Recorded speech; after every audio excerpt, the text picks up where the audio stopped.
wabarakatuh. Perkenalkan, saya Novi Andriani. Di sini saya akan menjelaskan salah satu mata kuliah pengembangan profesi konseling. Salah satunya yaitu spektrum profesi konseling. Konseling sebagai pendidikan, bahwa konseling adalah pendidikan dalam kaitan itu pengertian pendidikan sebagaimana dituangkan dalam undang-undang tentang SPN menjadi orientasi dasar pelayanan konseling. Pendidikan adalah usaha dasar dan terencana untuk mewujudkan suasana dan proses pembelajaran agar peserta didik secara aktif mengembangkan potensi dan spiritual keagamaannya.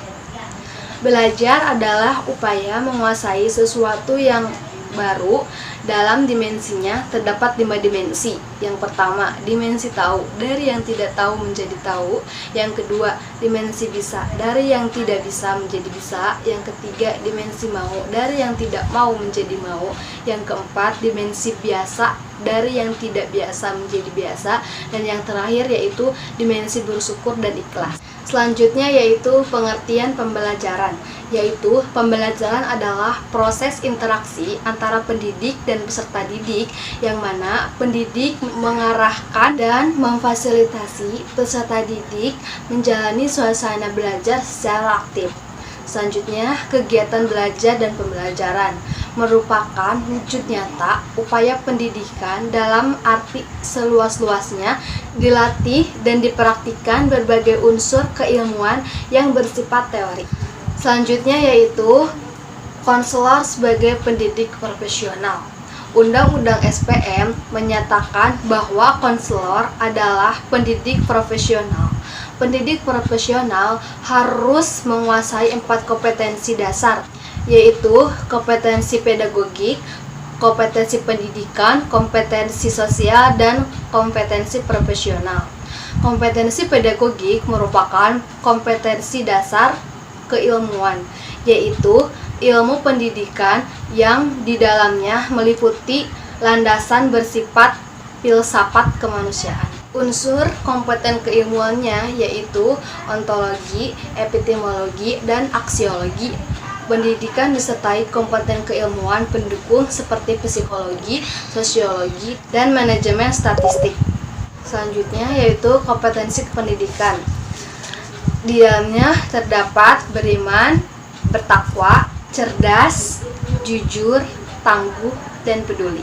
Kompetensi pelayanan tersebut disalurkan melalui aktivitas sosial terhadap yang pertama, subjek pelaksanaan pelayanan.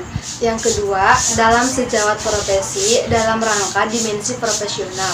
Yang ketiga, personalia organisasi. Dan yang terakhir, kerjasama dalam rangka mengorganisasikan proses dan hasil pelayanan.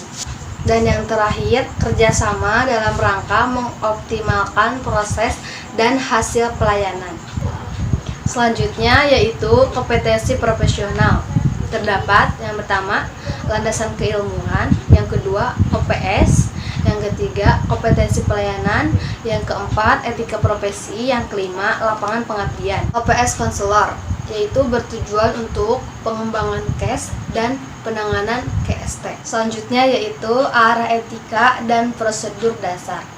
Seluruh unsur dan keempat kompetensi dasar konselor sebagai pendidik profesional yaitu menyatu, bersinergi, dan berkimiawi di dalam diri konselor.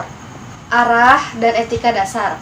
Upaya konseling bertujuan mengembangkan KES, yaitu KES artinya kehidupan efektif sehari-hari, dan menangani KST. Artinya KST yaitu kehidupan sehari-hari yang terganggu, dan pengandalian diri dan fokus terhadap kemandirian. Selanjutnya, konselor tidak pernah memihak kecuali pada kebenaran. Selanjutnya, konselor memegang teguh rahasia klien. Prosedur dasar. Di antaranya terdapat pengantaran, penjajakan, penafsiran, pembinaan, dan penilaian.